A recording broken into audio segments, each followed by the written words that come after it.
तो dark side DC का strongest और मोस्ट पावरफुल सुपर हीरो है जिसको हरा पाना ऑलमोस्ट इम्पॉसिबल है, जबकि बोरो स्पेस का एक एलियन है जिसे सभी डोमिनेटर ऑफ द यूनिवर्स के नाम से जानते हैं। और क्या होगा जब ये दोनों आमने सामने होंगे और इन दोनों में से ज्यादा स्ट्रॉन्ग और पावरफुल कौन है, जानेंगे आज की इस वीडियो में।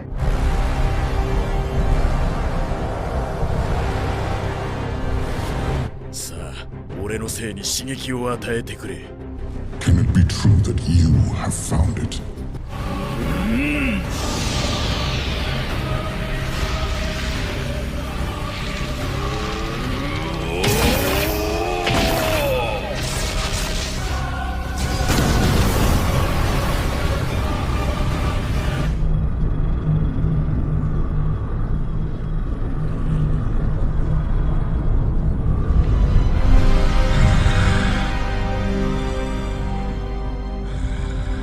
तो डार्कसाइड डीसी का मेन और सबसे पावरफुल सुपर विलन है, वो भी पिछले कई सालों से, जो कि अर्थ को कॉन्कर करना चाहता है क्योंकि अर्थ पर एंटी मैटर है। बात करें पावर्स की तो डार्कसाइड के पास सुपरमैन स्ट्रेंथ, स्टैमिना, ड्यूरेबिलिटी और इमॉर्टैलिटी ऐसी पावर्स है, मतलब जब तक कोई उसे मार नहीं देता वो एज के थ्रू कभी नहीं मर सकता। साथ ही डार्कसाइड जीनियस लेवल इंटेलिजेंट भी है और उसके पास टेलीकिनेसिस की भी पावर है, जिससे वो किसी भी चीज को बगैर टच किए दूर से सिर्फ देखकर मूव भी कर सकता है। साथ ही डार्कसाइड मैटर और एनर्जी को कुछ हद तक मैनिपुलेट भी कर सकता है और उसकी मेन और सबसे पावरफुल वेपन है उसकी आंखों से निकलने वाली ओमेगा बीम, जिसका यूज करके वो सुपरमैन और बैटमैन को छोड़कर किसी को भी इजीली मार सकता है। पर डार्कसाइड के पास ज्यादा फाइटिंग एक्सपीरियंस नहीं है क्योंकि ज्यादातर केसेस में वो सिर्फ स्ट्रैटेजिस्ट बनाता है और किसी और को फाइट करने के लिए भेज देता है, और अगर किसी रेयर सिनेरियो में उसे फाइट करनी पड़ती है तो सिर्फ मेन कैरेक्टर्स के साथ ही फाइट लेता है। डार्कसाइड फिजिकली बहुत ही ज्यादा स्ट्रॉन्ग, पावरफुल और ड्यूरेबल है, पर वो उतना भी ज्यादा फास्ट नहीं है और उसकी मूवमेंट बहुत ही ज्यादा स्लो होती है। पर इन सब चीजों के बावजूद वो बहुत ही ज्यादा स्ट्रॉन्ग और पावरफुल है, और पिछली बार भी जब वो अर्थ पर आया था तो ह्यूमन, एटलांटियंस और गॉड्स को मिलकर उसका सामना करना पड़ा था, तब जाके बहुत ही मुश्किल से वो उसे हरा पाए थे। और अब वो और भी कई गुना ज्यादा स्ट्रॉन्ग और पावरफुल बन चुका है और किसी के लिए भी उसको हरा पाना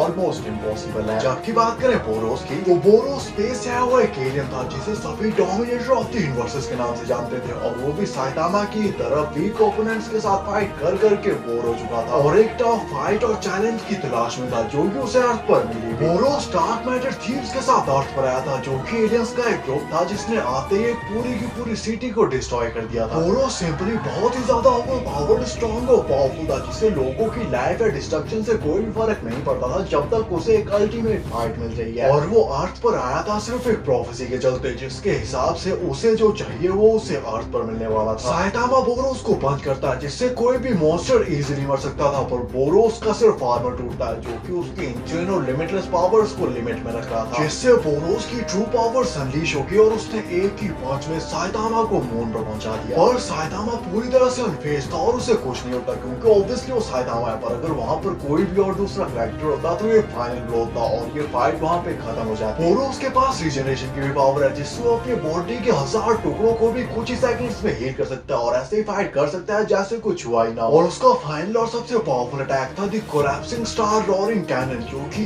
इजीली किसी भी प्लेनेट को कुछ ही सेकंड्स में डिस्ट्रॉय कर सकता था। बोरोस इतना ज्यादा फास्ट था कि उसकी मूवमेंट्स को इवन ह्यूमन आईज से देख पाना भी पॉसिबल नहीं था, जो कि एक स्किल्ड और एक्सपर्ट फाइटर था जिसके पास हजारों सालों का फाइटिंग एक्सपीरियंस भी था, जिससे वो पूरे के पूरे यूनिवर्स को कॉन्कर कर चुका था। और बात करें फाइट कंपैरिजन की तो ये फाइट इवन क्लोज नहीं है क्योंकि बोरोस बहुत ही ज्यादा फास्ट है, जिसकी मूवमेंट्स को इवन ह्यूमन आईज से देखना भी पॉसिबल नहीं है, क्योंकि चैटोस बहुत ही ज्यादा स्लो है, इसलिए उसके अटैक्स है कितने ज्यादा स्ट्रॉन्ग और पावरफुल क्यों ना हो, वो बोरोस को कभी टच भी नहीं कर पाएगा। जबकि दूसरी तरफ डार्कसाइड को देखें तो स्ट्रॉन्ग, पावरफुल और ड्यूरेबल तो बहुत है, पर मुझे नहीं लगता कि वो बोरोस के कोलैप्सिंग स्टार रॉरिंग कैनन को सर्वाइव कर पाएगा क्योंकि वो साइतामा नहीं है। इसलिए मेरे हिसाब से बोरोस इस फाइट का एक अल्टीमेट विनर होगा और फाइट में चाहे जो भी हो जीतेगा बोरोस, या शायद नहीं। तुम्हें क्या लगता है, मैं सही हूं या गलत? तो नेक्स्ट एपिसोड टॉपिक बनाना चाहिए, कमेंट करके जरूर बताना। अगर यहां तक देख लिया तो चैनल को सब्सक्राइब भी कर देना और वीडियो को लाइक भी कर देना। एंड करते हैं 10 लाइक्स के लिए एंड थैंक्स फॉर